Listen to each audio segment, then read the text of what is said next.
Melina Trump tightened her scarf against the chill of the airport as she stepped through the jet bridge, her heels clicking softly on the metal floor. The hum of conversations and shuffling feet filled the cabin ahead, a familiar sound in her frequent travels. To most, she was simply another elegant figure boarding the flight, her polished demeanor blending into the understated luxury of first class. Yet, beneath the composed exterior, Melina carried a quiet restlessness, unaware that today's journey would lead her to a choice that would ripple far beyond this single flight. The flight was nearly full as Melina Trump settled into her first-class seat, the warm leather cushioning her as the world outside the window blurred into streaks of gray and rain. The cabin smelled faintly of fresh coffee and polished wood, a refuge from the chaos she had waded through in the terminal. She sighed, loosening her silk scarf as she prepared for the hours ahead. Despite the perks of the spacious seat and attentive service, there was a heaviness in her chest she couldn't quite shake, a feeling that even her carefully curated life couldn't fill the growing void inside her. Across the aisle, a man caught her eye, not because he exuded the same calm affluence as the other passengers, but because he stood out in stark contrast. His clothes were neatly pressed but simple, his posture straight despite his weathered appearance. His eyes, though kind, carried an unmistakable weight. He clutched a worn, folded cap in his hands, fingers tracing its edges almost unconsciously. There was something about him that seemed out of place here, in this polished corner of the world, yet he sat quietly, exuding a quiet dignity. Melina glanced at him again, her curiosity piqued. She couldn't quite place what it was, his unwavering calm, the way he seemed to shrink into his seat as if reluctant to occupy the space. Perhaps it was the faint patches of silver on his temples or the rigid way he carried himself that hinted at years of discipline and service. Whatever it was, she felt drawn to him in a way she didn't fully understand, as though there was a story etched into the lines of his face that she was meant to hear. The cabin crew moved through their pre-flight checks, their practiced smiles and polished movements, a sharp contrast to the rawness she sensed in the man across the aisle. Outside, the rain continued to fall, painting streaks of silver across the airplane window.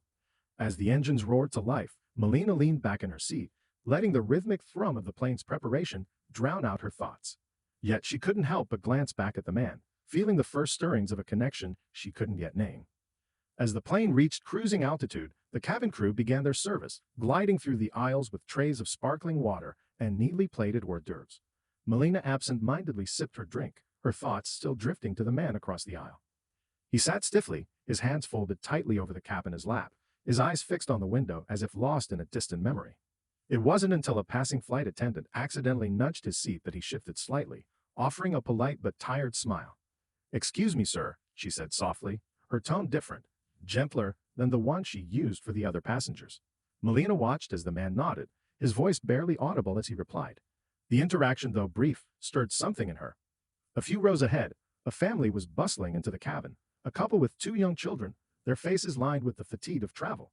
The parents juggled bags and restless toddlers, their voices carrying over the quiet hum of conversation. As they passed, the mother paused, scanning the rows with a puzzled expression. "Excuse me," she said to the flight attendant, her voice laced with apology. "There seems to have been a mix-up. We're supposed to be sitting together, but our seats are scattered throughout the cabin."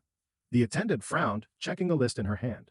"I'm so sorry for the inconvenience," she began, but her tone made it clear there wasn't an easy solution.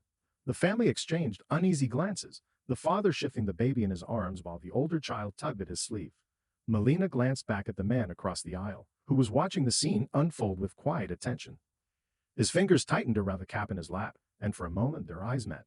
There was something unspoken in his expression, something that mirrored the growing feeling in her own chest. Before she could overthink it, Melina unbuckled her seatbelt and stood.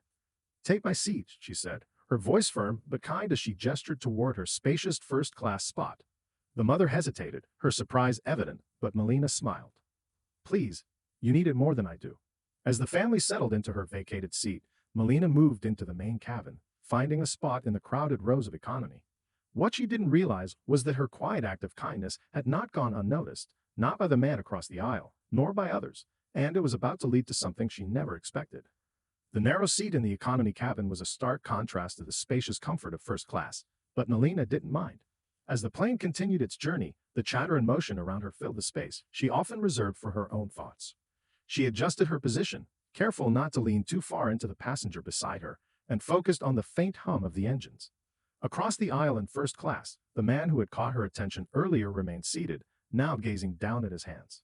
His expression had softened, but there was a trace of discomfort, as though he wasn't used to the attention her gesture had brought.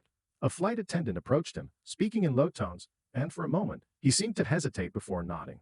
The exchange was brief, but it left him visibly unsettled. Meanwhile, in her new seat, Melina couldn't shake the tension building within her.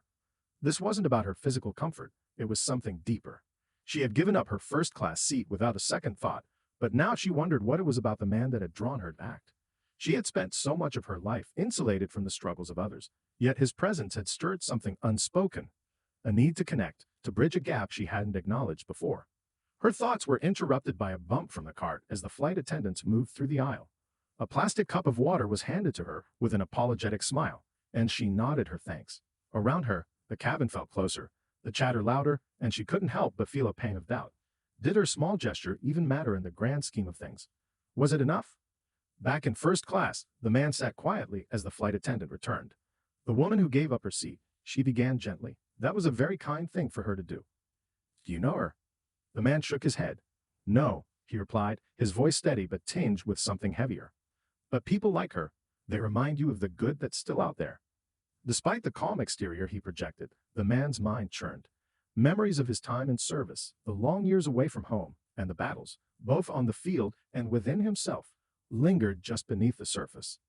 This act of kindness, though seemingly small, had reached a place he had long thought unreachable. It wasn't the seat or the gesture itself. It was the recognition, the validation that someone saw him as more than just another face in the crowd. The hours passed slowly as the plane sailed over miles of clouds and endless skies. Melina adjusted in her cramped seat, the discomfort reminding her of the decision she made earlier. She glanced toward the first-class cabin, catching a fleeting glimpse of the man she had noticed earlier. He still sat quietly, his posture upright, his cap now resting on the tray table before him. As the flight attendants began preparing for the meal service, Melina's curiosity grew. Who was this man? What had led him to that seat, with his weathered hands and the quiet grace that seemed to cloak him? She wasn't someone to pry, yet the questions lingered, brushing against a part of her that longed for connection. Meanwhile, in first class, the man, Charles, as his service name tag once read, found himself reflecting on her gesture. It had been years since anyone had gone out of their way to show him kindness, let alone a stranger. For so long, he had lived in quiet solitude, his days shaped by routine and his nights haunted by memories of distant battles. The transition from soldier to civilian had never been easy. The medals he'd earned sat tucked away in a drawer, gathering dust like the chapters of his past he rarely revisited. But something about her act, a woman who had everything at her fingertips, willingly stepping into the crowded chaos of economy, left a mark. It reminded him of a different kind of courage, one that didn't involve war zones or rigid discipline, but required seeing people for who they truly were. As the flight progressed, Melina's chance for connection came in the form of a shared moment during the descent. A sudden bout of turbulence shook the plane, sending ripples of gasps through the cabin. Melina gripped her armrest, her heart racing. Across the aisle, she caught Charles looking back, his eyes steady and reassuring.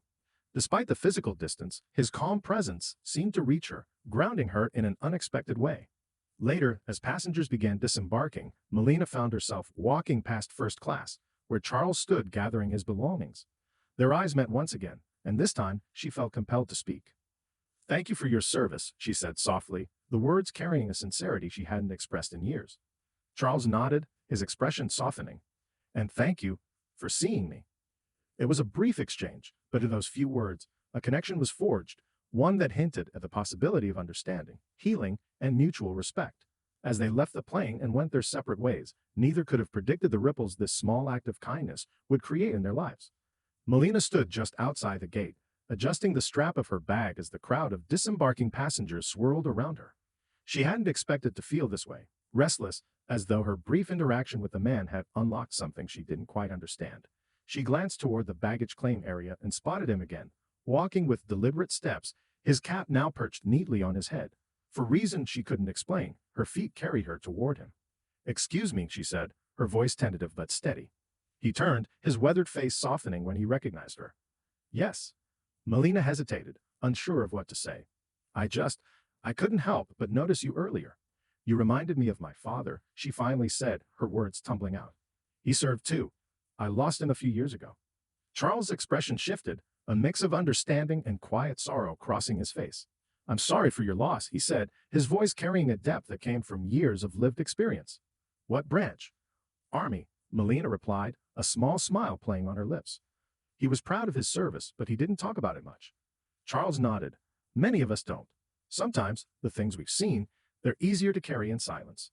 The two stood there, the airport bustling around them, yet the space between them felt still and profound. Can I ask, what keeps you going? Melina asked, her voice barely above a whisper. After everything you've been through. Charles paused, his gaze steady. It's the little things, he said finally. The moments when someone looks at you and really sees you, not just the uniform or the years behind it. Like today, what you did back there. That's one of those moments. His words hit her harder than she expected, her chest tightening with an emotion she hadn't let herself feel in years. Before she could respond, Charles reached into his pocket and pulled out a small folded card. This is where I volunteer, he said, handing it to her. We help veterans find their way after service. If you ever want to learn more about your father's world, you'd be welcome. Melina took the card, staring at the neatly printed name of the organization.